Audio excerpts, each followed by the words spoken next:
Muy buenos días, bienvenidos a esta conferencia de prensa que ofrece el consultor jurídico de la Secretaría de Relaciones Exteriores desde La Haya, en Países Bajos. Mi nombre es José Manuel Gutiérrez Minera, soy el director de Comunicación Social de la Cancillería. Voy a moderar esta conferencia de prensa. Primero, bienvenido, consultor. Le daremos la palabra para que dé un mensaje a medios y posicionamiento de México y posteriormente pasaremos algunas preguntas que nos ha pasado periodistas de la Fuente Mexicana y bueno, vamos viendo. Entonces, bienvenido consultor, buenas noches en Países Bajos. Te damos la palabra, por favor. Muchas gracias, señor director general. Buenos días a todas y a todos. Un gusto saludarles desde la Embajada de México en los Países Bajos, en La Haya. El día de hoy participamos en la audiencia sobre medidas provisionales solicitadas por el Gobierno de México como parte de la solicitud de inicio de procedimientos, la demanda, presentada ante la Corte Internacional de Justicia el 11 de abril, después de la irrupción violenta por parte de Ecuador a nuestra embajada en aquel país y el atentado contra la integridad física y la dignidad de nuestro personal diplomático. ¿Qué significa esta audiencia? Nosotros solicitamos determinadas medidas, en específico que la Corte le ordene a Ecuador que salvaguarde la integridad de nuestra embajada y de la residencia del personal diplomático. Ustedes recordarán que después del rompimiento de relaciones diplomáticas, todo nuestro personal fue evacuado, nuestra embajada, por tanto, está vacía, las residencias de las casas del personal diplomático también están vacías y al interior se conservan todavía bienes y archivos con información sobre la función diplomática regular de nuestra embajada. Ecuador tiene una obligación dentro del derecho internacional de no ingresar de nueva cuenta a nuestra embajada sin permiso y también una obligación de proteger que nadie ingrese, o sea, no permitir que se brinque alguien la barda y quiera destruir o llevarse algún material de la embajada. ¿Por qué es importante obtener estas medidas provisionales de parte de la Corte? Porque Ecuador podría decir, y seguramente lo dirá el día de mañana, que es cuando le toque a Ecuador presentar sus argumentos respecto a estas medidas provisionales, decir que están actuando de buena fe, que no ingresarán, por supuesto, a la embajada, que van a cuidar que nadie se meta, pero hay una pérdida de confianza con Ecuador y eso es algo que transmitimos el día de hoy en nuestros alegatos orales. Ecuador tiene una interpretación del derecho internacional que México, por supuesto, no comparte. No hay confianza de que respeten el derecho internacional y, por tanto, necesitamos que la Corte les ordene cumplir con sus obligaciones y una orden de la Corte pues tiene consecuencias en el sentido de que si no las cumplen podemos recurrir a la Asamblea General para exigir su cumplimiento, mientras que si le llegáramos a creer a Ecuador que van a cumplir sus obligaciones de buena fe, si se vuelven a meter, pues tendríamos que ir a la Corte de nueva cuenta para obtener una orden. De eso se trata esta solicitud de medidas provisionales. Esta es la trascendencia y el día de hoy fuimos exitosos al presentar nuestros alegatos. Percibimos sensibilidad de parte de los 15 jueces, mujeres y hombres de distintos países, con los alegatos presentados por México. Este es parte de un procedimiento, como todos los procedimientos judiciales, demora, pero la solicitud de medidas provisionales se hace con la mayor urgencia, porque, como decía, el local está vacío y queremos que la orden emita esta orden para poder nosotros tener la certeza de que nuestros domicilios en Ecuador, los archivos de las pertenencias en su interior, estarán protegidos. Muy atento a sus comentarios y a sus preguntas, por favor. Gracias, consultor. Mira, hay varias preguntas sobre el tema de los tiempos, la temporalidad de esta demanda. Entonces, Uno TV, Canal 11, AFP, varias preguntas que van un poco de la misma línea. ¿Cuándo se espera una respuesta de la Corte después de esta primera audiencia o cuándo son las siguientes fechas importantes? Creo que esa es Claro. Ujú. Siguiente fecha importante, el día de mañana. Ecuador tiene la oportunidad de presentar sus alegatos. Esta corte tiene muchos más formalismos que una corte nacional. Entonces, el día de hoy México presentó sus argumentos. Ecuador lo hará el día de mañana, ya con todos los elementos, tanto los alegatos orales como las documentales. Ambas partes presentan sendas carpetas con información y alguna evidencia únicamente sobre la solicitud de medidas provisionales y no el fondo. El día de mañana la audiencia para escuchar Ecuador, un par de semanas para que la Corte resuelva sobre si otorga o no las medidas provisionales y si las otorga en la dimensión solicitada por México, en una muy reducida o en una más amplia. Eso podría suceder en las próximas semanas. Sobre el fondo del asunto, hacer referencia que en el caso Avena, que cumplió 20 años de que se litigó ante esta misma Corte Internacional de Justicia, después de la presentación de la demanda inicial, la Corte, después de 6 meses, le pide a México que presente su memoria, es decir, esto es un documento con información más amplia para presentar sus alegatos, sus evidencias, y luego la Corte le da 6 meses a la contraparte para responder lo que presenta México. Eso quiere decir que estaríamos ya entrando a la revisión del fondo del asunto, noviembre, diciembre de este año, y una audiencia para escuchar alegatos orales en el fondo del asunto, enero o febrero de este año. Hay una consideración a tomar y con mucho gusto ampliaré en un momento. Ecuador presentó el día de ayer una demanda respecto a su alegato es que México viola el derecho de asilo por haber otorgado protección al vicepresidente de Ecuador, Jorge Glass, y esa es una nueva demanda que podría fusionarse con esta demanda o podría llevarse en paralelo y eso cambiaría un poco los tiempos. Pero me quedo con estas fechas importantes por el momento. Gracias, consultor. Hay una pregunta de Perla Pineda que tiene que ver con cuáles son los escenarios ante una negativa o cuál es el plan B del gobierno de México en este caso, en caso de que no fueran aceptadas las solicitudes. Y tal vez podrías ahondar en el tema del trabajo de la delegación misma, cuál fue la diferencia, ¿no? De los que representan ante la Corte a los países. Claro, en cuanto al plan B, si bien nos sentimos confiados en la solidez de nuestros argumentos, puede pasar como en cualquier procedimiento judicial que la Corte no comparta nuestras apreciaciones, no nos otorgue las medidas provisionales y entonces nosotros tendríamos que tomar medidas con mayor urgencia. ¿Qué tendríamos que hacer?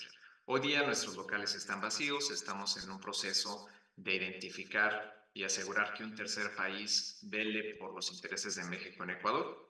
Esto es, rompimos relaciones diplomáticas, pues nadie podría reclamar directamente y de inmediato si hubiera algún tipo de violación a nuestros locales o a nuestras pertenencias. Entonces, en ese sentido, pues buscaríamos poder evacuar los documentos y las pertenencias que están al interior de nuestra embajada. La embajada es un inmueble propiedad de México. Tendríamos que tomar consideraciones en ese sentido y hacerlo con la mayor urgencia y sin una orden de la Corte, pero sí apelando a las nociones básicas de respeto que a Ecuador aún le imponen. Entonces, en realidad no sería un plan B en el sentido de recurrir a otra corte, sino simplemente hacerlo con o sin la orden. ¿Por qué es importante tener la orden de la Corte? Pues para darle más certeza al gobierno de México de que al ir a Ecuador podremos realizar estas labores de evacuación y cierre de la embajada de manera más segura, que nos cubriría una orden de la Corte Internacional de Justicia.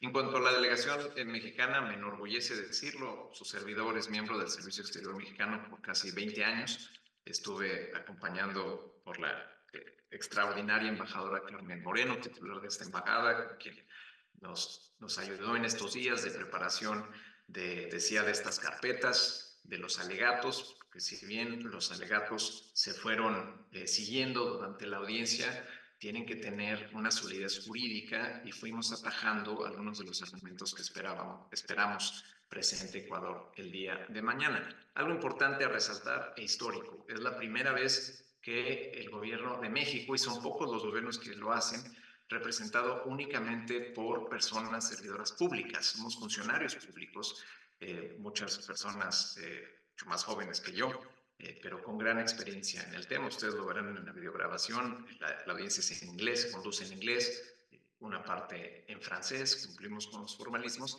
Importante destacar que esto es una transformación en cuanto a la justicia internacional, porque usualmente los países recurren a un puñado de despachos que existen en el mundo que llevan a este tipo de litigios, y como son pocos, aprovechan para hacer cargos pues extraordinarios. Entonces, solo destacar que el gobierno de México y México tiene a personas servidoras públicas con la suficiente experiencia y solidez como para llevar a buen puerto estos litigios, como se demostró el día de hoy. Muy bien, muchas gracias, consultor. Entendemos que tienes actividades en unos minutos, así que trataremos de ir cerrando. Un par de preguntas más. También una pregunta de Uno TV. Preguntan cuál es la opinión de México sobre la denuncia de Ecuador contra el diplomático Canseco, contra nuestro colega Canseco. Y aprovechando de una vez también una pregunta sobre cuáles son las cosas que se mantienen al interior de la embajada aún, y también preguntan sobre quién las resguarda o qué estamos haciendo para resguardarlas o a quién le corresponde esta actividad. Claro, me refiero primero a nuestros locales. El derecho internacional todavía obliga a Ecuador. El mismo Ecuador ha dicho, yo ya no me voy a meter, ya puedes venir por tus cosas, no me meto, no vuelvo a violar, no dicen, perdón, vuelvo a violar tu embajada, es una cuestión que estamos litigando, pero dicen, puedes venir por tus cosas, aquí van a estar protegidas, nadie les va a hacer daño.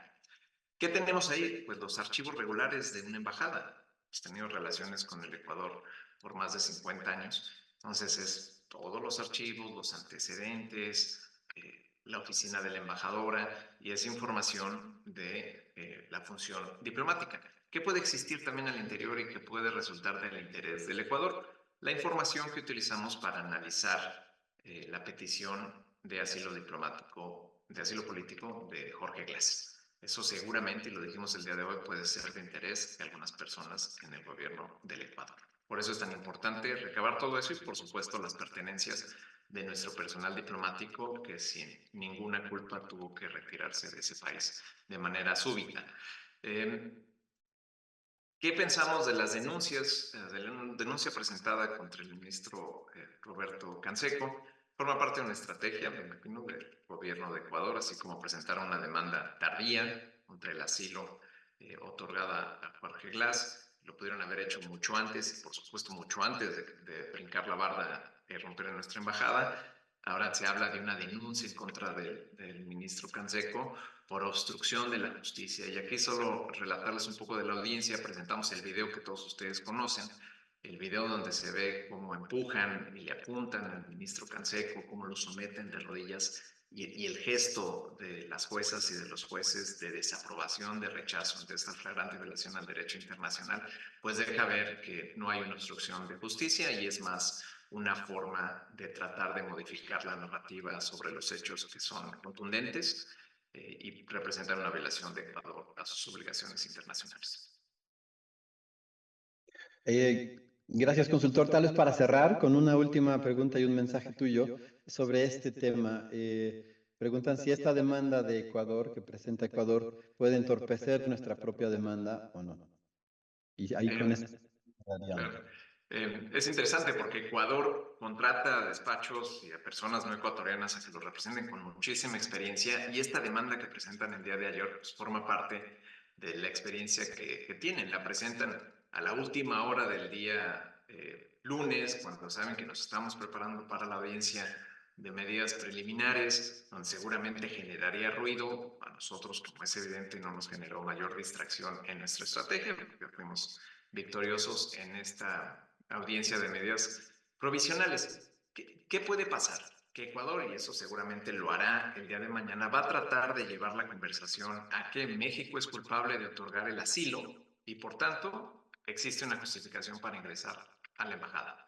El día de hoy la delegación mexicana, repito, conformada por personas servidoras públicas, Lo que hicimos fue atajar sus argumentos en anticipación, es decir, no hay justificación alguna, no hay forma de que el ingreso a la embajada pueda sustentarse en una razón que quiere esgrimir Ecuador. Entonces, Ecuador va a tratar de fusionar ambos litigios y nosotros ya estamos preparados, como lo estamos desde el inicio, porque sabíamos que vendrían por ahí, para cuestionar la pertinencia de la demanda, por qué la presentan hoy, si están hablando de hechos ocurridos entre el 17 de diciembre del 2023 y el 4 de abril del 2024. Otro de los argumentos que hemos dicho es por qué Ecuador primero recurre a la fuerza y después recurre al derecho.